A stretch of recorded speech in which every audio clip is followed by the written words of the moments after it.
प्रिय भक्तों, आज का अपना विषय रहेगा कि ईश्वर कण कण में विराजमान है। जब ईश्वर कण कण में विराजमान है तो ये गंदे कामों से इस मनुष्य को क्यों नहीं रोकते भाई?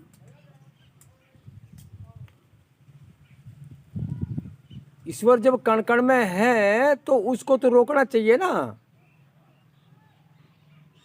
जब मनुष्य चोरी करता है, डकैती करता है, गंदे काम करता है, तो परमात्मा तो दयालु है। मान लो किसी छोटी सी बालिका के साथ कोई गलत कार्य कर रहा है, वो बालिका की कोई इच्छा नहीं है और परमात्मा दयालु है और कण कण में विराजमान है, तो उसको उस लड़की की रक्षा करनी चाहिए ना। बच्ची की रक्षा क्यों नहीं करते?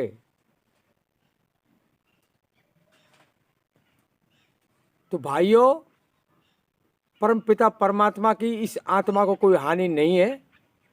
उन्होंने अपना खेल रचाया, एक झूठा खेल,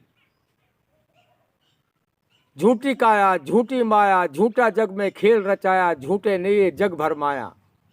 झूठा का मतलब जो सपना जो दिखता है ना, वो झूठा होता है। इस तरह से उस परमपिता परमात्मा ने अपना स्वयं का खेल रचाया है।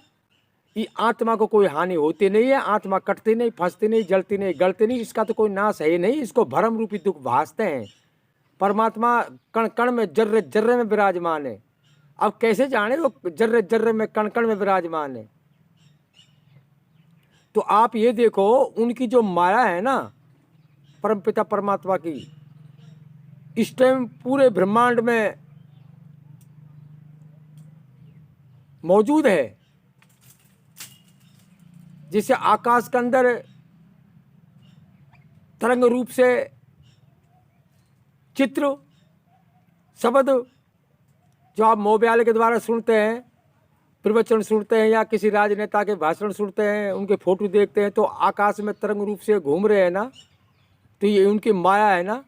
आप देश विदेश में बात करो और दो आदमी, इधर वो मोबाइल लेके बैठा है, इधर आप बैठे हैं, तो दूरी समाप्त है।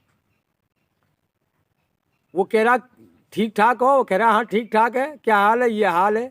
जैसे यहाँ आदमी बराबर से बात करते हैं, ऐसे ही वो बात कर रही है। तो एक यंत्र मशीन ये शब्द रूपी तरंगों को कितनी जल्दी पहुंचा रही है, दूरी खत्म कर दी। बताओ, देश विदेशों की।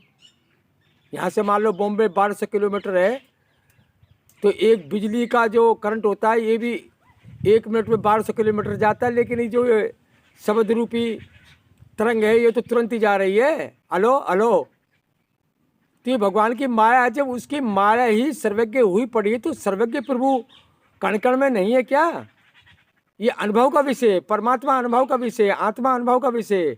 तो उस परमपिता परमात्मा को अनुभव से जाना जाता है। इसलिए परमात्मा कण कण में जर्रे जर्रे में विराजमान है। परमात्मा से हमको हमेशा डर रहना चाहिए। क्यों डरना चाहिए? कि हमको 84 लाख योनियों का दुख व्यापता है, भासता है। जब तक हम 84 लाख योनि में चलते रहेंगे, जब तक हमको दुखों से छुटकारा नहीं मिल सकता। इसीलिए साधु संत कहते कि तेरा जन्म मरण मिट जाए, हरि का नाम सुमर प्यारे। अब हरि का नाम सुमरे कब? जब हम उस परमात्मा को जाने। अभी तो परमात्मा नहीं जान रहे है कि नहीं है। ये सूरज बनाए, चांद बनाए, सितारे बनाए हैं, सूरज चांद सितारे, नदियाँ सागर पर्वत भारी, कैसे कैसे बनाए। बीज के अंदर वृक्ष मौजूद है, बीज के अंदर वृक्ष मौजूद है। कौन है इसका कारीगर बनाने वाला? वही तो परमपिता परमात्मा है। तो आत्मा इस देह के अंदर रहते हुए भी अपने स्वरूप को नहीं देख पा रही कि मैं कौन हूँ, मैं कैसा हूँ। मैं नेत्र बंद करूँ, हूँ ना इस देह के अंदर, तो अब मैं अपने आप को नहीं देख पा रहा, तो उस परमात्मा को कैसे देख पाऊंगा? इसलिए मैं स्वयं आत्मा उसका अंश रूप हूँ। मैं भी सुखरूप हूँ, तो मेरा परमात्मा भी सुखरूप है। और इस आत्मा के अंदर भी परमात्मा विराजमान है। अब उसका खेल है नहीं, वो रोक दे ना गंदे कामों के लिए, लेकिन वो रोक नहीं रहा कि उसकी आत्मा को कोई हानि नहीं है। उन्होंने एक कर्म सृष्टि बनाई है, कर्म के हिसाब से इसको भरम रूपी दुख भासते रहते हैं। कर्म के हिसाब से किसको? आत्मा को। आत्मा एक देशी है, परमात्मा सर्वदेशी है। परमात्मा को तो मूर्ति के अंदर भी रहना है और आत्मा के अंदर भी रहना है। आत्मा मुर्दे के अंदर से निकल जाएंगी, सूक्ष्म लोकों में जाएंगी, लेकिन परमात्मा की तरंगे उस आत्मा के अंदर विराजमान रहेंगी जहाँ तक वो जाएंगी वहाँ तक। जैसे आकाश सब जगह विराजमान है, अब चलते तो अपन है लेकिन आकाश थोड़ी चल रहा है, इसीलिए परमात्मा तो सर्वस्त्र है, सब जगह विराजमान है। अपन अपने शरीर की हड्डी का या एक्सरा कराए या सोनोग्राफी कराए तो वो तरंग रूपी पूरे चमड़ी के अंदर हो, अंदर का बोरा ले रही है ना, और गर्भ के अंदर क्या है, अंदर कौन सा फोड़ा हो रहा है, ये हड्डी में कहाँ फ्रैक्चर है, तो तरंगी तो घुस रही है ये शरीर के अंदर हो। तो इसी तरह से वो परमात्मा भी एक सूक्ष्म रूप से विराजमान है, पूरे ब्रह्मांड में विराजमान है। उस परमात्मा के अंदर ही पूरा ब्रह्मांड है, परमात्मा के अंदर ही पूरा ब्रह्मांड है। जब तो तुलसीदास जी ने चौपाई लिखी, सिया राम मैं सब जग जानी, करो प्रणाम जोर जुग पाने। इसलिए हम परमात्मा से 24 घंटा डरे और शुभ कर्म करें, भगवान की भक्ति करें, तो हम 84 लाख योनियों से बच सकते हैं। इसलिए परमात्मा को हर जगह समझे। जब उसकी माला सर्वस्त्र हुई है, पड़ी हुई है, तो मायापति भी क्या सब जगह नहीं है। तभी तो एक गुरुजी ने अपने शिष्य से परीक्षा ली कि बेटा इस गद्दी पे कौन बैठेगा, तो उन्होंने अपने 2 शिष्यों को एक एक आम दिया कि एक आम को ले जाओ, इसको काट करके लाओ जहाँ कोई नहीं देख रहा हो। तो एक शिष्य गया, वो झाड़ी की ओट में जा करके काट लाया, किसी ने नहीं देखा। दूसरे शिष्य गया, उसने कहा गुरुजी ने कहा कोई देख न रहा हो, तो सबसे पहले तो मैं ही देख रहा हूँ इसको, और दूसरे वो सर्वज्ञ प्रभु जो कण कण में विराजमान है वो देख रहा है। तो चाहे गुरुजी कुछ भी कहे, मेरे को तो ऐसी कोई जगह ना मिली जहाँ कोई नहीं देख रहा हो। फट से वो साबत आम को लेकर के और गुरुजी के पास में आ गया, और घबराया हुआ था कि पता नहीं गुरुजी क्या कहेंगे। और दूसरा जो फट से काट लाया वो बड़ा खुश हो रहा था कि मैं काट लाया, किसी ने नहीं देखा, झाड़ी की ओट में काट लाया।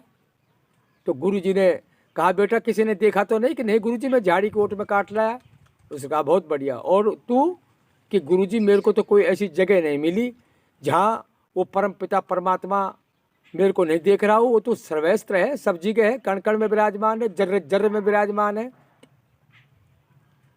तो और मैं देख रहा था, वो परम पिता परमात्मा देख रहा, तो मेरे को कोई जगह नहीं मिली। उसने कहा बेटा तू उस परमात्मा को जान गया और आत्मा के स्वरूप को जान गया, अब तू आवागमन से रहित हो जाएगा, और तेरे गुरु भाई इसको बोध करा।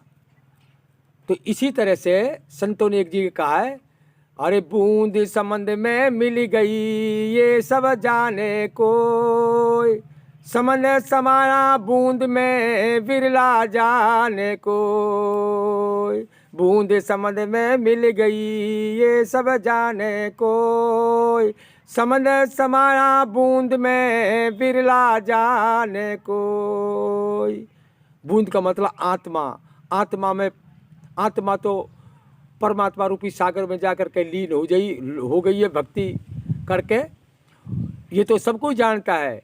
लेकिन परमात्मा बूंद के अंदर समा गया, ये कोई बिरला जानता है। इसलिए परमात्मा सूक्ष्म रूप से सब जगह विराजमान है। बूंद का मतलब आत्मा के अंदर भी परमात्मा विराजमान है, जर्रे जर्रे में परमात्मा विराजमान है।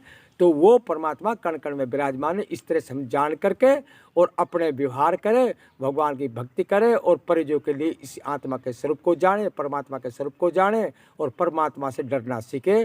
तभी संतों ने कहा हजार आँख से देख रहा है तुझे देखने वाला, हजार आँख से अच्छी करनी कर मन मेरे, कर्म करे मत काला, हजार आँख से देख रहा है तुझे देखने वाला। हरि भजन तू कर मन अज्ञानी, समय गुजरता जाता, मालिक के दरबार में सब जीवों का खाता, जैसा जिसके भाग में लिखा वैसा ही वो पाता। तो यहाँ मैं अपनी वाणी को विराम दे रहा हूँ।